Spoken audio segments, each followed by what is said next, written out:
Reporter breaking. Idukki ജില്ലാ പഞ്ചായത്തിൽ മുസ്ലിം ലീഗിന് സീറ്റില്ല. ലീഗിന്റെ ആവശ്യം അംഗീകരിക്കാനാകില്ലെന്ന് UDF ജില്ലാ ചെയർമാൻ ജോയ് വെട്ടിക്കുഴി റിപ്പോർട്ടറിനോട് പറഞ്ഞു. ജയസാധ്യതയാണ് മുഖ്യമെന്ന് ലീഗിനെ ബോധ്യപ്പെടുത്താനും നീക്കം. മുതിർന്ന നേതാക്കളെ മാറ്റി യുവാക്കളെ മാത്രം മത്സരിപ്പിച്ചാൽ ജയത്തെ ബാധിക്കുമെന്നും ജോയ് വെട്ടിക്കുഴി പ്രതികരിച്ചു. UDFിനകത്ത് പരിഹരിക്കാൻ കഴിയാത്ത ഒരു തടസ്സങ്ങളുമില്ല. ഇപ്പോൾ ഒരു സീറ്റ് മുസ്ലിം ലീഗിന് കിട്ടിയാൽ കൊള്ളാമെന്നുള്ള അവരുടെ ഒരു അവകാശവാദം വന്നിട്ടുണ്ട്.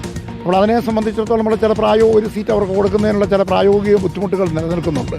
കാരണം ഓരോ സീറ്റും ജയിക്കുക എന്നുള്ളതാണ് പ്രധാനപ്പെട്ട കാര്യം. യൂത്ത് കോൺഗ്രസിന് ഒരു അർഹമായ പ്രാതിനിധ്യം നൽകും.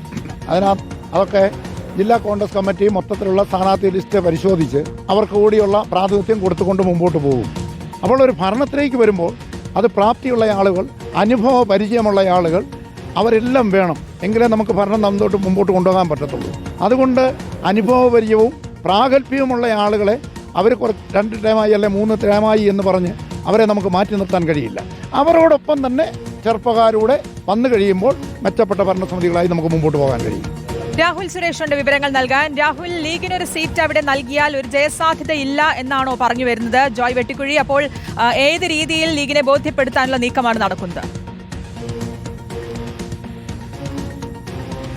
ശ്രുതി, UDFിന്റെ സ്ഥാനാർത്ഥി നിർണയ ചർച്ചകൾ പുരോഗമിക്കുകയാണ്. വലിയ രീതിയിൽ തർക്കമുണ്ട്. അത് ഇതുവരെയും പരിഹരിക്കാനോ സമവായത്തിലെത്താനോ UDFിന് സാധിച്ചിട്ടില്ല. UDFിന്റെ ജില്ലാ ചെയർമാനായിട്ടുള്ള ജോയ് വെട്ടിക്കുഴിയുടെ പ്രതികരണമാണ് നമ്മൾ കേട്ടത്.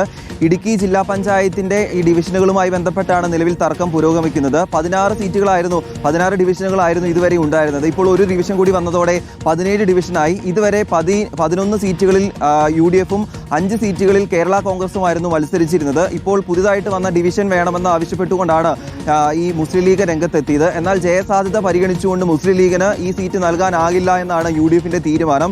ഇത് മുസ്ലിം ലീഗിന്റെ ജില്ലാ നേതൃത്വത്തെ പറഞ്ഞു മനസ്സിലാക്കും, ബോധ്യപ്പെടുത്തും. അതിനുശേഷം ഒരു സമവായത്തിലെത്തിയ ശേഷം ആ ഡിവിഷനിൽ ഒരു തീരുമാനം ഉണ്ടാകുമെന്നാണ് പറയുന്നത്. ഇനിയും സമയമെടുക്കുമെന്ന കാര്യത്തിൽ യാതൊരു സംശയവുമില്ല.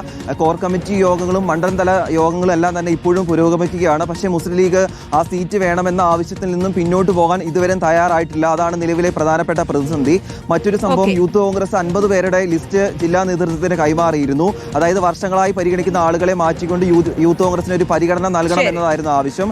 എന്നാൽ ആ ലിസ്റ്റ് പൂർണ്ണമായി അംഗീകരിക്കാനാവില്ല. ആവശ്യമായ പരിഗണന നൽകാമെന്നും ജോയ് വെട്ടിക്കുഴി പറയുന്നു. ശ്രുതി, ശരി. രാഹുൽ സുരേഷാണ് വിശദാംശങ്ങൾ നൽകിയത്.